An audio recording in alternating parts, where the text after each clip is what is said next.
दोस्तों आदाब नमस्कार सत श्री अकाल। आपका बहुत स्वागत है आपके अपने शो दानिश की ज़ुबानी में। आज की कहानी एक ऐसे दो मासूम बच्चों की है जिनकी उम्र मात्र उस वक्त करीब 14 साल और 9 साल रही होगी जब उनके सामने ही उनके पिता की हत्या की जाती है और उनके सामने ही उनको ज़मीन में गाड़ दिया जाता है और उसके ऊपर एक छोटा सा मंदिर बना दिया जाता है। और यहाँ पर जो ये लड़की होती है 14 साल की, इसको लगता है कि अभी तेरी उम्र इतनी कम है कि तू किसी को भी बताएगी, कोई इस बात का यकीन नहीं करेगा। और वो किस तरीके से फिर एक 5 साल का लंबा इंतज़ार करती है अपने बालिग और अपने बड़े होने का, और उसके बाद वो किस तरीके से पुलिस ऑफिसर को ये बात समझाती है और उनको यकीन दिलाती है। उसके बाद वो लाश वहाँ से निकाली जाती है और डीएनए होता है और फिर वो कातिलों को उनको उनकी सही जगह जेल में डाला जाता है। तो आज की कहानी है दो मासूम बच्चों की जिन्होंने अपने पिता के कातिलों को उनके सही जगह जेल में पहुँचाया। दोस्तों आदाब नमस्कार सत श्री अकाल। आपका बहुत स्वागत है आपके अपने शो दानिश की ज़ुबानी में। आज की कहानी है कर्नाटका की। वहाँ पर एक जगह है दावनगिरे, और वो इस इलाके का जो थाना लगता है वो है होनाली। होनाली पुलिस स्टेशन में एक लड़की आती है जिसकी उम्र है 19 साल, और वहाँ पर जाकर वो पुलिस ऑफिसरों को बताती है कि उसके पिता की हत्या कर दी गई है और लाश को ज़मीन के अंदर गाड़ दिया। अब पुलिस ऑफिसर ये पता करते हैं कि ये बात कब की है। वो बताती है कि 5 साल पुरानी बात है, क्योंकि अब 2015 चल रहा था, और वो बताती है ये जो उसके पिता की हत्या हुई है वो 2010 में हुई है। अब पुलिस ऑफिसरों को ये बात बड़ी अजीब लगती है कि 5 साल पुरानी बात ये लड़की बता रही है, पता नहीं ये सच बोल रही है या झूठ बोल रही है। वो उसको सीरियस नहीं लेते और उसको वहाँ से वापस भेज देते हैं। उसके बाद दूसरे दिन फिर से वो लड़की आती है, और आने के बाद फिर से वो बताती है वही चीज़। पुलिस वाले फिर उसको ट्रका देते हैं। अब वो लड़की करीब एक आध दिन छोड़कर रोज़ आना शुरू वहाँ पर कर देती है, और वो आकर बार बार यही बताती है कि उसके पिता की हत्या कर दी गई है और उनकी लाश को वहाँ से निकाला जाए और उनका सही तरीके से अंतिम संस्कार हो, और जो कातिल हैं उनको इसकी सज़ा मिले। लेकिन पुलिस वाले इसकी बात सुनने को राज़ी नहीं होते। अब वो लड़की अपने छोटे भाई को, जिसकी उम्र होती है करीब 10 साल, उसको भी लाकर वहाँ पर दोनों भाई बहन बेंच पर बैठ जाते हैं। इसी बीच वहाँ पर एक पुलिस इंस्पेक्टर आते हैं जिनका नाम है महेश्वर गोड़ा। वो दोनों मासूम बच्चों को देखते हैं, उनको बड़ा अजीब लगता है और उनको एक तरीके से प्यार आता है, और वो अपने ऑफिस में उनको बुलाते हैं और पुलिस वाले जो उनके जूनियर अधिकारी थे उनसे पता करते हैं ये दो बच्चे कैसे बैठे हैं। तो बताते हैं करीब 8-10 दिन से लड़की रोज़ आ रही है और आकर यही बताती है कि उसके पिता की हत्या कर दी गई है और वो 5 साल पहले हुई थी और वो उनको ज़मीन के अंदर गाड़ दिया गया है। अब जो माहेश्वर कोटा है पुलिस इंस्पेक्टर, एक जिम्मेदार कुर्सी पर बैठे हुए हैं, पूरे थाने का कंट्रोल उनके हाथ में। उनको बड़ा अजीब लगता है और वो बच्चों को अपने ऑफिस में बुलाते हैं और पहले उनका भरोसा, उनको पानी पिलाते हैं, उनसे प्यार से बात करते हैं और फिर उनसे कहते हैं कि तुम सारी बात सही तरीके से बताओ। और फिर वो वही बात बताती है जो पहले से बताती आ रही थी। अब पुलिस ऑफिसर पता करते हैं, इंस्पेक्टर पता करते हैं कि ठीक है, हमने तुम्हारा यकीन कर लिया है, अब ये बताओ कि लाश है कहाँ। अब वो लड़की कहती है कि चलो आप मेरे साथ चलो, और लाश घर के अंदर ही दफन है। अब ये सुनकर जो महेश्वर गोंडा थे उनको फिर अजीब लगता है कि एक तो 5 साल पुराना केस है, और दूसरा फिर अगर किसी ने हत्या करी भी है तो फिर घर के अंदर ही लाश कौन दफाएगा। लेकिन फिर भी वो बच्चों की तसल्ली के लिए पूरे दलबल के साथ उनको बोलते हैं कि तुम कल आना। और कल वो कुछ मजदूर और फॉरेंसिक टीम के लोग, मतलब पूरा दल बनाते हैं, पूरा दलबल बनाते हैं और सबके साथ उस गांव में पहुंचते हैं। गांव का नाम था नीला हुन्ने गांव।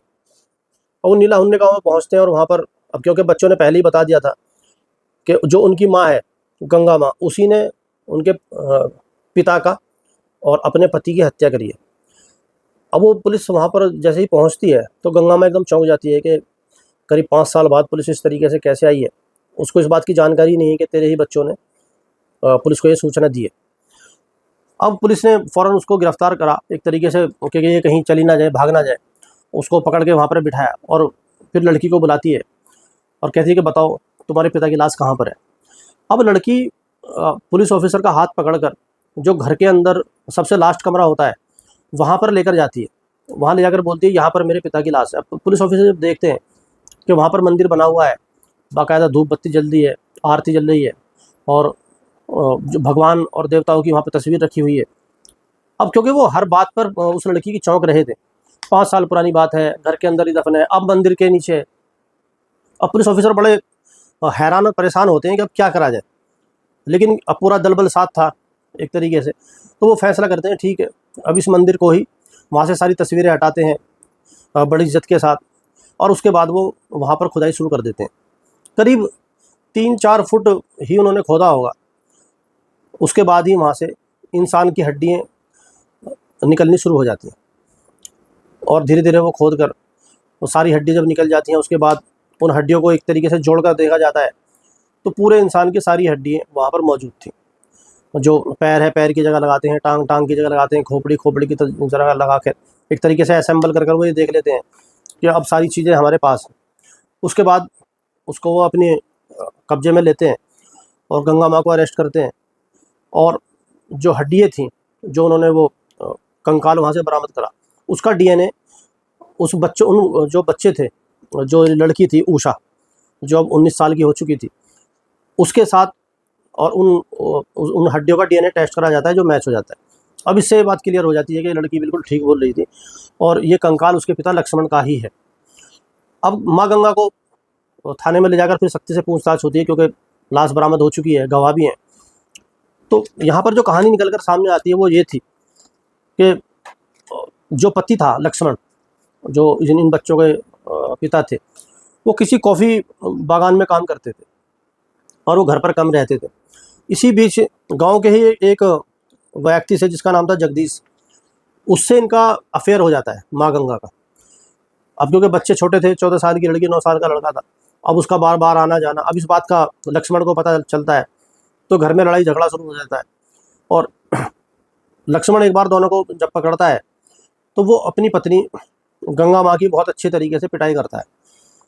अब वो पिटाई करने के बाद अपने काम पर चला जाता है, लेकिन इस बार गंगा माँ ये सोचती है कि अब इसका ज़िंदा रहना हमारे लिए ठीक नहीं है, तो वो अपने प्रेमी जगदीश के साथ एक प्लान बनाती है और वो कहती है इस बार जब भी ये लक्ष्मण आएगा उसको हमें रास्ते से हटाना होगा। अब लक्ष्मण को ये था कि हो सकता है वो सुधर गई हो, वो अपने काम से वापस आता है और आने के बाद सो जाता है, बच्चे भी सो जाते हैं। लेकिन इसी बीच वो जगदीश को फ़ोन करके बुला लेती है और दोनों मिलकर लक्ष्मण की हत्या कर देते हैं। अब हत्या करने के बाद वो सोचते हैं लाश का क्या करें। अब वो यही सोचते हैं कि इसको कहीं पर भी लेके जाएंगे तो कोई ना कोई देख ही लेगा, तो क्यों ना इसको यहीं पर दफन कर दिया जाए। तो जो घर का आखिर कमरा होता है उसके अंदर वो खुदाई करते हैं और वहाँ पर उस लाश को दबा देते हैं, और वहाँ पर कभी भी कोई कंस्ट्रक्शन ना हो, कोई ऐसी खुदाई ना हो, इसलिए वहाँ पर वो एक छोटा सा मंदिर बना देते हैं। अब 5 साल से पति की लाश मंदिर के नीचे है और उसकी पूजा पाठ बाकायदा उसी के ऊपर चल रही हैं।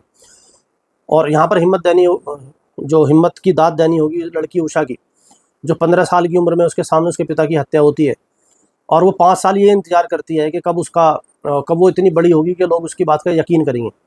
और उसके बाद वो करीब 8-10 दिन पुलिस वाले भी उसको वहाँ से एक तरीके से टरकाते रहते हैं, लेकिन वो हिम्मत नहीं हारती और वो रोज़ पुलिस ऑफिसर के पास जाती है और रोज़ ये चीज़ बताती है, और अब इस बात का अपनी माँ को भी पता नहीं चलने देती। और इस तरीके से ये हत्यारे सामने आते हैं। जगदीश को और जो गंगा माती दोनों को अरेस्ट किया जाता है और आस पड़ोस में पता करा जाता है कि एक आदमी जो 5 साल से गायब है, जो रिश्तेदार है, क्या आपको ऐसा लगा नहीं कि लक्ष्मण कहाँ पे है? तो पड़ोसी कहते हैं कि हमें पता है वो चाय के बागान में काम करता है और आज की ज़िंदगी में सब इतने व्यस्त हैं, किसी को किसी से कोई इतना मतलब है नहीं, और हमें लगा कि कहीं बागान में गया होगा, और ऐसे ही गंगा माँ ने सबको बताया था। तो ये थी आज की कहानी। उम्मीद है आपको पसंद आई होगी कि कैसे 2 मासूम बच्चों ने अपने पिता की हत्या का बदला लिया। अब आपसे मुलाकात होगी कल शाम किसी सच्ची दूसरी घटना के साथ। तब तक अपना और अपना का बहुत ध्यान रखें। चैनल को लाइक करें, सब्सक्राइब करें। बहुत बहुत धन्यवाद।